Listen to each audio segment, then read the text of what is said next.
안녕하세요. 박준호 TV 9월 30일 방송하겠습니다.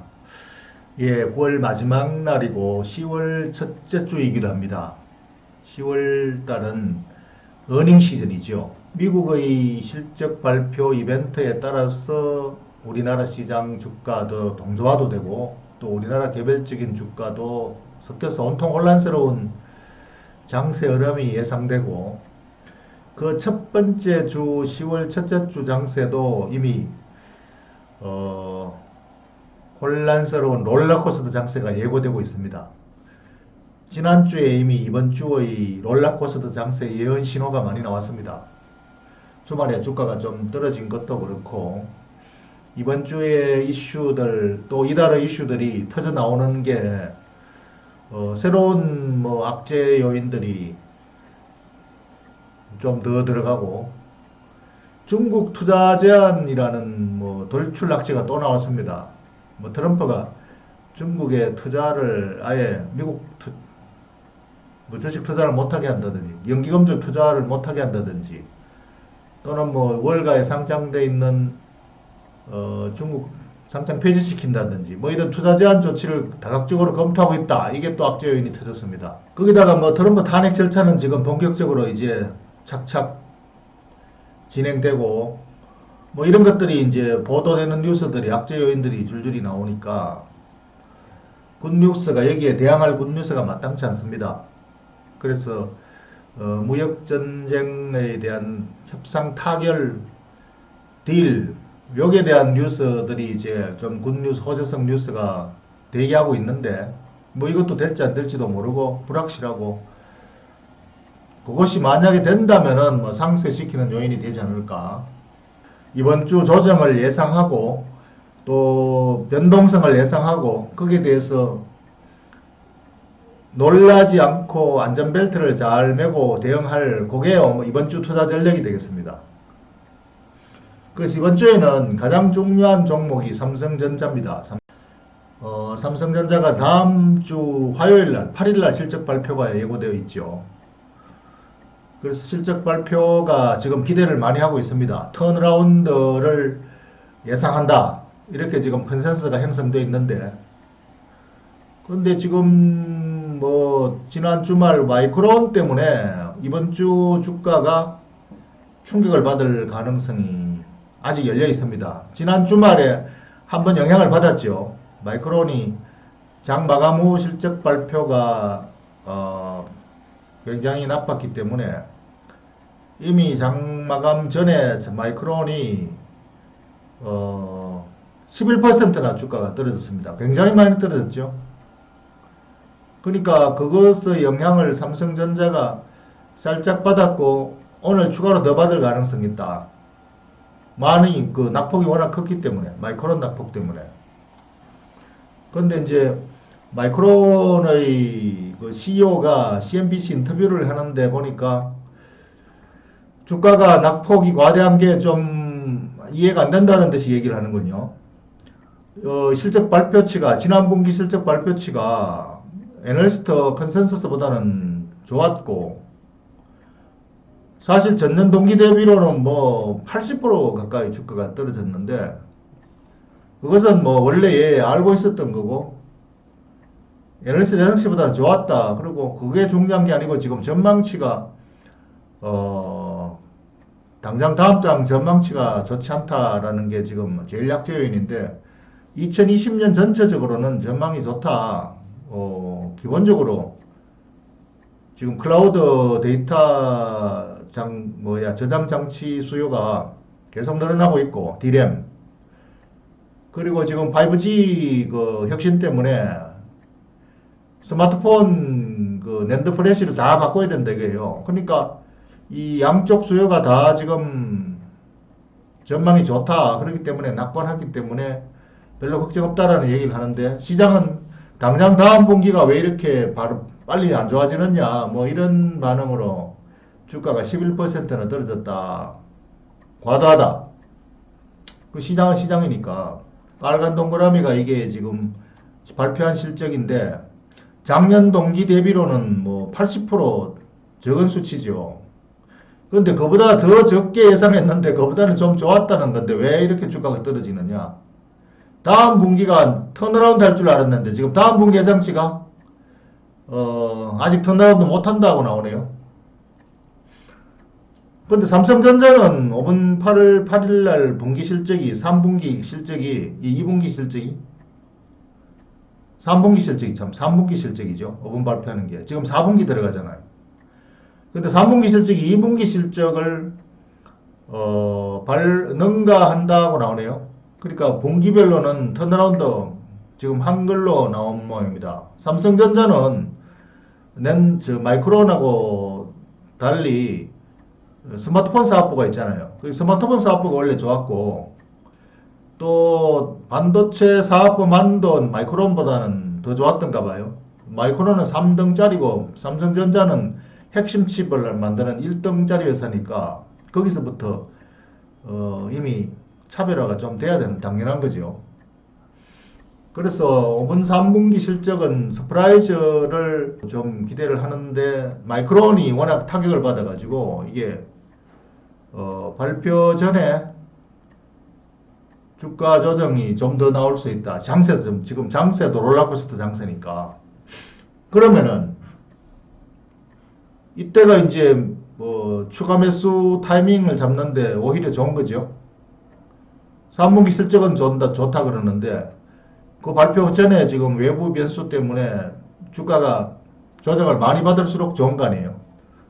그러면 이제 이거를 어제 제가 그 삼성전자 차트 분석을 하나 올려드렸는데 그걸 가지고 차트 분석은 사실 저가 가격을 가급적이면 싸게 잡을 수 있는 그 심리적 효과를 포착하는 데는 유용한 도구입니다. 그걸 가지고 뭐 저가 매수 고가 매도로 갬블 도구로 쓰는 거는 백날 해봐야 반 맞고 반 틀리는 그거 쓸모가 없지만 이 장기 투자자들에게 추가 매수할 때 좋은 타이밍 잡는 데는 이게 쓸모가 있습니다. 그래서 그렇게 해서 한번 분석을 해보면요. 이 삼성전자 원래 흐름이죠. 이게 좌측 끝 연초에서 지금 현재까지 오른쪽 끝자락까지 이렇게 흘러왔는데 이게 1년 내내 고점 47,000원 돌파에 실패했죠. 일봉 차트인데. 그래서 이 일주일 전에 지난주에 드디어 고점 돌파를 했습니다. 야, 이게 몇 번 만이야, 이게. 하나, 둘, 셋, 넷, 5번. 2월달 고점에서 실패했고, 4월달 고점 돌파 실패했고, 6월달 실패, 7월달 실패. 이게 지금 무려 5번 만에 드디어 성공했네요. 탈출했네. 그런데 이거 뭐 탈출하자마자 한 방 두드려 맞아버렸죠. 자, 지난 주말에 뭐 느닷없이 그냥 툭 떨어졌는데, 이게 사실 이 절반은 떨어진 낙폭의 절반은 배당락입니다. 분기마다 이게 얼마 배당 줍니까? 1년에 1,400원 배당 주니까 그래서 350원 배당 주는 그만큼 배당락 해야죠. 근데 배당락인데 그거는 1%가 안 되는데 보통주 우선주 경우에는 한 1% 가까이 됩니다. 근데 보통주는 이게 0.6, 7%밖에 안 되죠. 주가가 비쌌어. 그러니까 절반은 배당락인데 절반은 마이크론 때문에 떨어진 거죠. 근데 이게 마이크론이 11%나 떨어졌으니까 이게 이번 주에 추가로 좀 더 떨어질지도 모르겠다라는 생각이 드네요. 1년 동안에 흘러온 게 빨간 게 이거 마이크론입니다. 마이크론보다 변동폭은 좀 적지만 마이크론하고 이게 동조화되어 있죠, 완전히.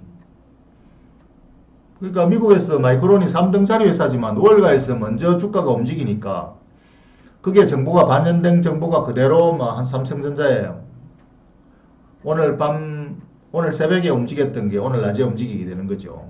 그래서 삼성전자가 후행합니다.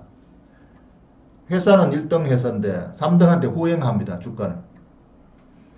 그래서 이게 마이크론이 전 고점까지 되돌렸습니다. 전 고점까지. 그러면 삼성전자도 이게 거기에 영향을 받을 수가 있다. 동조화되어 있으니까.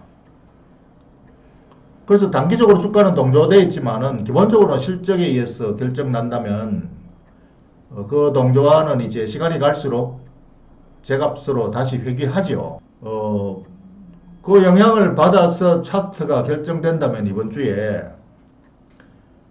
다음 주에 발표될 삼성전자의 어닝스 퍼라이즈는 잠시 접어두고 있어라 이거죠. 그런데 이번 주에는 마이크론과 또는 글로벌 그 외부 요인, 그 악재 요인들, 정치적 요인들에 의해서 악재 뉴스에 압도돼 버린다면 이게 전 고점 돌파점이 47,000원 아닙니까? 47,000원. 박스권 매매할 때 트레이더들이 맨날 팔아먹는 그 고기점 47,000원. 여기에 만약에 이 차트 모양을 패턴을 그대로 활용한다면 이걸 중립적으로 본다면 47,000원에서 다시 되반등하게 되어 있습니다. 이 차트 패턴이 이게 바로 전형적인 그 상승 쐐기형이에요. 저점을 높여가면서 고점이 박스권에 막혀 있을 때 이게 이제 수렴하는 지점에 가서 에너지가 다 축적돼 가지고 올라가려는 이 밑에 있는 에너지가 축적돼서 드디어 이 힘이 위를 뚫고 오른다. 이게 이제 상승 쐐기형 패턴의 해석이거든요.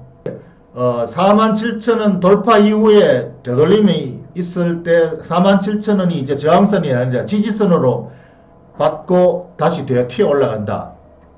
이게 이제 전형적인 쐐기형의 패턴입니다. 그래서 지금 현재 외부 요인이 없다면 이거는 47,000원이 받아서 우리가 매수를 다시 할 수 있는 시점이고, 만약에 이게 외부 악재 요인이 이걸 뚫어버릴 수가 있습니다. 그러니까 이 수급이라는 것은 그때 단기적인 심리적이기 때문에 심리 요인이 외부 요인에 의해서 압도돼 버리면 이 지지선 역할을 못하고 이걸 다시 실패로 끝나는 거죠. 그러니까 이 쐐기 모양은 실패로 끝나게 됩니다. 그 실패냐 성공이냐는 그 심리가 얼마나 강하냐 지나가 봐야 하는 것이고, 그래서 이게 부채도사죠. 그래서 이게 만약에 뚫리면은 트레이더들은 손절매를 합니다. 손절매. 만약에 마이크론의 약재 요인을 받아서 47,000원을 다시 뚫어버린다면은 그 다음에 어디까지 내려올 수 있느냐 심리적으로 다음 저지선, 지난번 저점을 연결한 이 추세선, 이게 이제 2차 저지선이 됩니다. 이게 45,000원이죠. 특정 매수 타임, 매수 가격, 적정 매수 가격대는 47,000원에서 45,000원 요 사이면은 여기서 분할 매수를 해서 47,000원에서부터 매수하기 시작해서 밑으로 떨어질수록 조금씩 더 사서 다 채운다. 이런 식으로 하면 더 이제 안전한 저가 매수의 방식이 될 거고, 좀 조급하게 매수한다면 47,000원에서 사버리면은 그건 좀 조급한 거죠. 조급하게 되겠죠. 어쨌든 간에 이 가격대로 가지고 매수를 하면은 다음 주에 삼성전자 어닝스 프라이즈가 기다리고 있다. 그래서 뭐 좋은 값에 추가로 매수한 가격대가 되지 않겠느냐. 우리가 이렇게 이제 투자 전략으로 활용을 해볼 수가 있습니다.